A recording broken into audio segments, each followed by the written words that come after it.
అందరికీ నమస్కారం అండి. శైలజ వినిపించే కథల ఛానల్కు స్వాగతం. ఈరోజు మనం జొన్నలగడ్డ నారాయణమూర్తి గారు రచించిన పెట్టమారి మొగడు అనే కథని విందాం. ఈ కథ ఏప్రిల్ 1992 చందమామలో ప్రచురింపబడింది.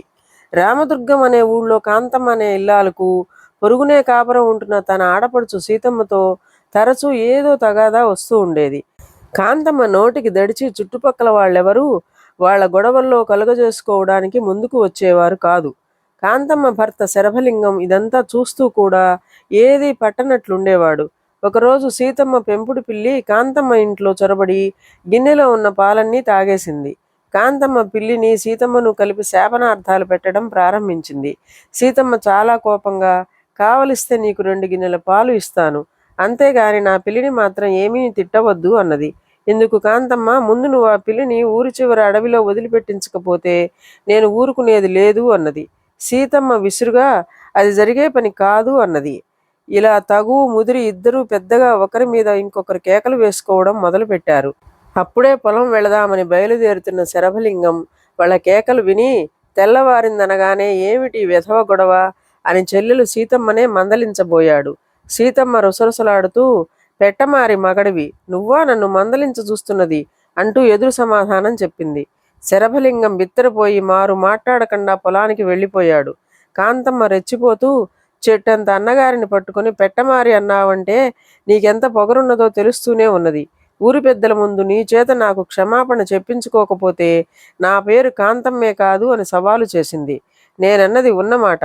ఊరి పెద్దలు వేరే చెప్పేదేముందో చూస్తానుగా అంటూ సీతమ్మ బదులు చెప్పింది. కాంతమ్మ తిన్నగా గ్రామ పెద్ద ఇంటికి వెళ్ళి ఆయనకు జరిగిన గొడవంతా చెప్పి సీతమ్మ చేత తనకు క్షమార్పణ చెప్పించమని అడిగింది. చిన్నప్పటి నుంచి సీతమ్మను కాంతమ్మను ఎరుగున్న గ్రామ పెద్ద ఈ రాద్ధాంతమంతా చూసిన వాళ్ళు ఎవరైనా ఉన్నారా అని కాంతమ్మను అడిగాడు. లేకేం, నా తమ్ముడు కనకరాజు, నా చెల్లెలి మొగుడు అమ్మిరాజు ఇద్దరూ అక్కడే ఉన్నారు అన్నది కాంతమ్మ. గ్రామ పెద్ద వాళ్ళిద్దరినీ పిలుచుకురమ్మని కాంతమ్మకు చెప్పి నౌకరుతో సీతమ్మకు కబురు పెట్టాడు. అందరూ వచ్చాక గ్రామ పెద్ద ముందుగా కాంతమ్మ తమ్ముడు కనకరాజును, సీతమ్మ మీ బావ శరభలింగాన్ని పెట్టమారి మగడని అనడం నువ్వు విన్నావా అని అడిగాడు. ఆ మాట ముమ్మారుగా అన్నది. మా బావ దృఢమైన మనిషి. మొన్న ఎవడో దొంగ పెరటికోట దూకి దొట్లో ప్రవేశిస్తే వాడిని 2 చేతులతో ఎత్తి వీధిలోకి గిరవాటు వేశాడు. పోనీ మెతక మనిషి అనుకుందామన్నా ఇచ్చిన బాకీలు వసూలు చేసేటప్పుడు బాకీదారులతో చాలా కరకుగా ఉంటూ వాళ్ళని ఎలా అదరగొడుతుంటాడో ఊళ్ళో అందరికీ తెలిసిన సంగతే.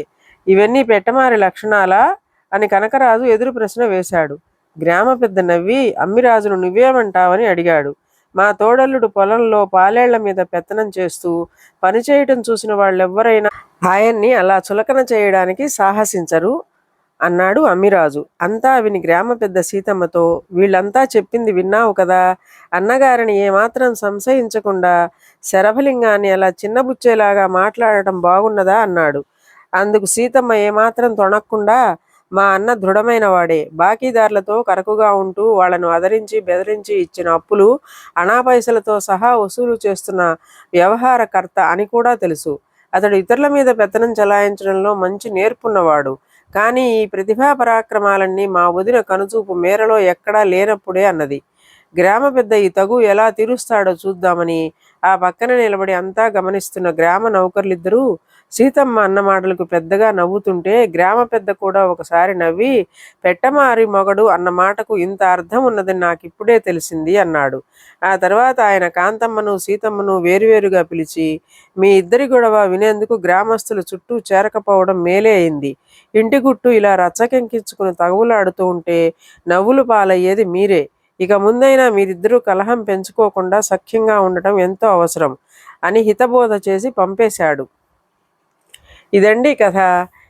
ఈ కథ మీకు నచ్చినట్లయితే లైక్ చేయండి, షేర్ చేయండి, కామెంట్ చేయండి, సబ్స్క్రైబ్ చేసుకొని నన్ను ఎంకరేజ్ చేయండి. నమస్కారం అండి.